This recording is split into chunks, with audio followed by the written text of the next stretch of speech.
Hey guys, it's another day and happy. So, naglalakad ako papunta ng farm. And dahil morning pa, so maganda pa yung panahon. Pero mamayang hapon, ewan ko na lang. Uulan na naman to.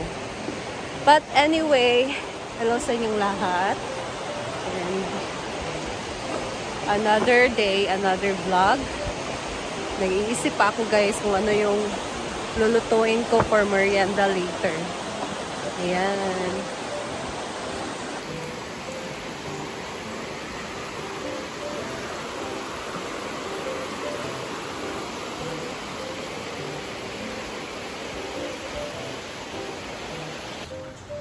And then, yan, we're here na. Morning. Si Maria nag-coffee with Kian. Oh, well. Hello, mga beshi. Ayan, season dito na tayo, guys. Punta na tayo dun sa may swimming pool kasi naglinis daw si Madam doon. Kasi it's Monday kasi, so it's draining time. So, drain ng pool at linis ng pool. Ayan.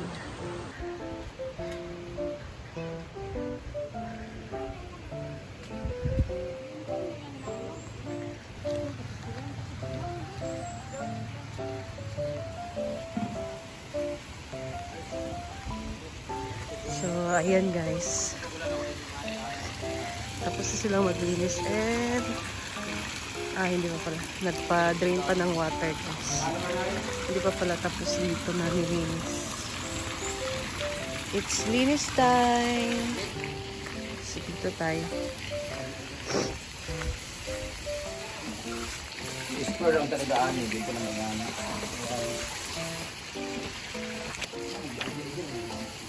Ako nang dahil lang.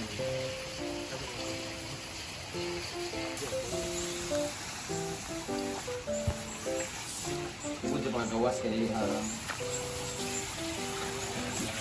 Kaya kaya sa mga namisa bahay ka.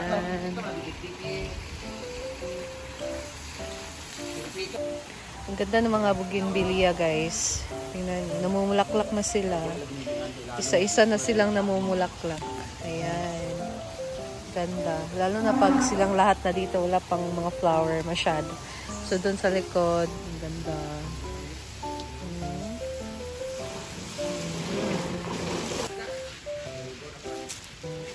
So, dito naman sa ating function hall. So, linis time. Kasi, it's Monday again. And wala na masyadong gas by weekdays guys. So, ano lang. Minsan na yung gas pagka weekdays. So, linis na. And, arrange na muna ng mga lamesa dito. Ayan. Mga upuan. Si Madam talaga nangunguna sa paglilinis. Yan talaga siya guys. Linis is linis talaga.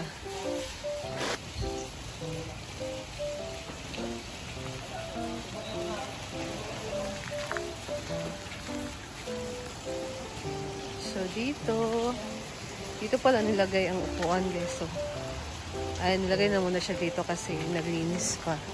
So, ito na yung sapa. Diba? Mas yung access guys pag na siya, gagawa na siya ng daan dyan.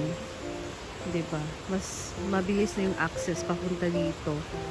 So, makakapasok na pwede yung sasakyan if ever na matapos yan dyan. And at least, diba? Kasi pag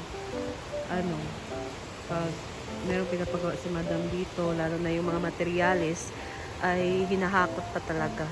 So, malaking tulong na ginawa itong quarry para sa sapa. Para at least man lang soon, pag merong gagawin na naman si Madam na proyekto dito sa Hinaguan, so, mas madali na lang yung access guys. So, di ba at least makakabawas siya ng tao, paghahakot. So, ganun.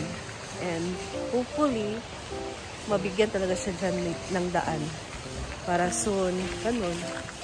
Diba?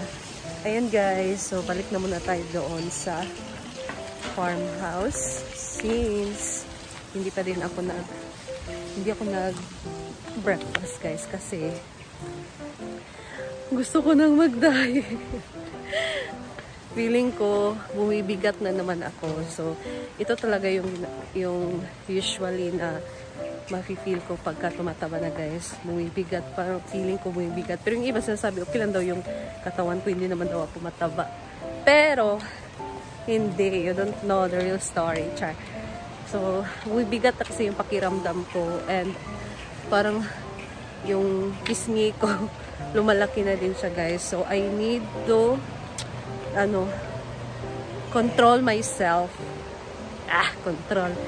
So, gusto kong magbawas again ng timbang. So, my way of losing weight is by having my, tawag dyan, fasting. So, yan ang ginagawa ko, fasting. And then,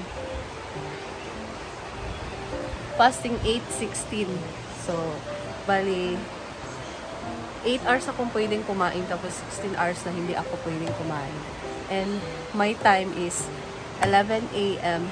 is only my brunch. So, breakfast na siya and then lunch. So, gusto kong balik yan, guys. Effective kasi siya sa akin. So, carry na. Ayan. So, dahil wala pa akong breakfast, so mag-coffee lang muna ako.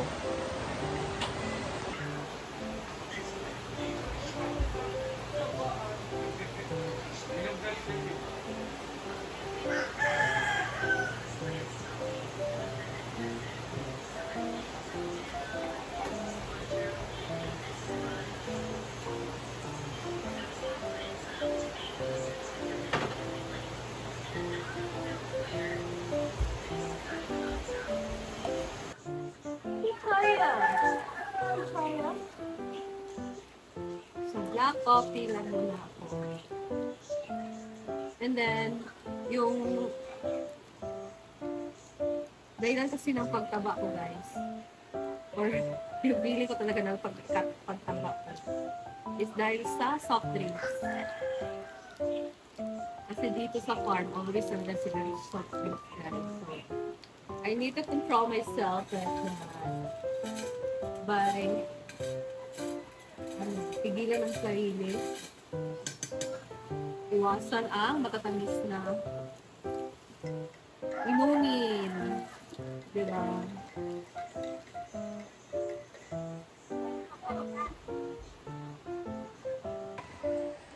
Dahil walang sugar guys, hindi na ako maglagay ng sugar. Meron akong dinala dito na matcha powder. So, imimix ko siya sa coffee.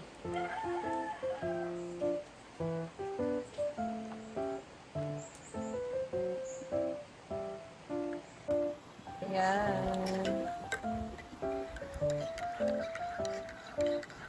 So, itong matcha nilalagay ko pag sa coffee, sa milk, matcha powder. Para healthy tayo, diba? Uminom pa rin tayo na mga ganito, mga tea.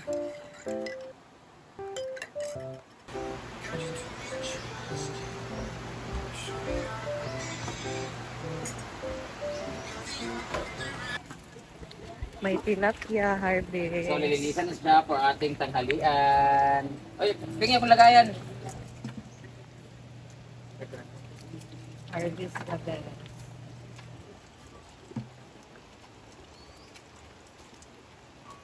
Ang dami. May malaking kuha din na. Pero parang ano yun?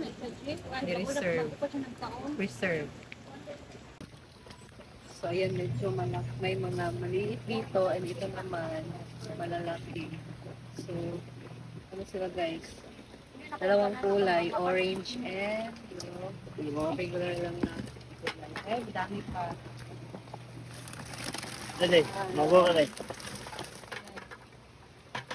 Pero dito pala. Wow!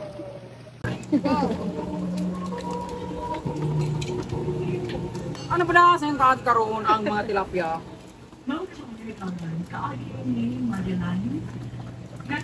Iiwan namin dito sa farm para ulamin. Tapos yung matitira, yun yung mga paghahatian ng mga trabahante.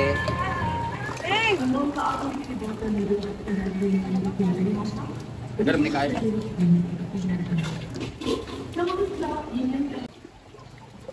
Ito na ititira namin dito sa bahay pang konsumo. Pero parang kulang pa ito kadagan mo kahit Gambit ta. okay lang, yung gamang nga unuban tayo.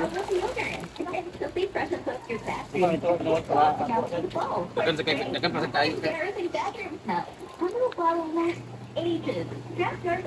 Naglag kami. Naman, raigdaan mo.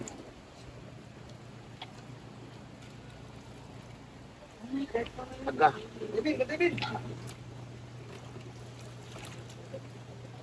Marawag na tao kayo kon. Ay naman, isa kabali dito, di ba? Ha? Ito dalal po doy.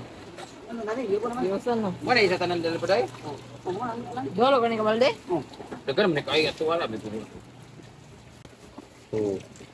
Ilan na pagtungan na lang. Di man mo ka si mama. Ikaw tilapia. Oh, dili. Di daddy di. Di, dadi ra. 4, Ikay. 5, 6. Hindi ka mama dayo. Dili. Bangos, di po. Okay. Katungaluan lang iya. Labaw. Kalitat nga mo gumukaw na na. O, nantiya. Kuha na siya, nakatuon na siya kaon. Wala ko na isa. Tungan na dito. Sara. Pwede ba lang pangaon kayo? Kaya na. Tapusin ko lang. Labadami. Alam mo mo. Wala ni Ton? Alam mo. Wala? And guys, ang daming tilapia harvest kasi nila. So, dito si Bating nagprito ng isda. Isubak natin. So, magulay din sila baskuy, guys. Ayan. So, ito yung kanilang gulay. Ayan. May malunggay and talbos ng kamote.